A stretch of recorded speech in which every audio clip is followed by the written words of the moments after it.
4 vs Xbox One ou Xbox One vs PS4. Ils vont s'affronter encore et par contre ici c'est au niveau de la puissance. Si on parle de puissance, on va parler bien sûr de GPU et de CPU.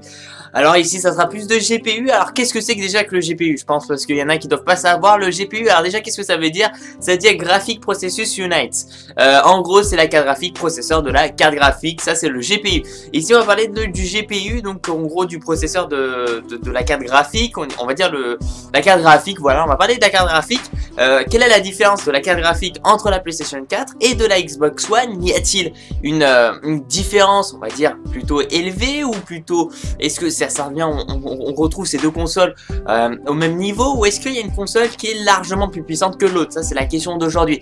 Eh bien sachez que le GPU de la PlayStation 4 est 40% plus puissante que celle de la Xbox One selon un développeur, et je vais vous citer après le développeur avec tout ce qu'il dit. Donc juste en regardant comme ça, c'est vrai qu'on peut se dire pas mal de choses. On peut se dire déjà que la PlayStation 4 se retrouve à 100 € de moins que la Xbox One et qu'elle est quand même plus puissante au niveau attention du GPU, hein. Là je parle bien du GPU, après il y a d'autres choses, les CPU et autres.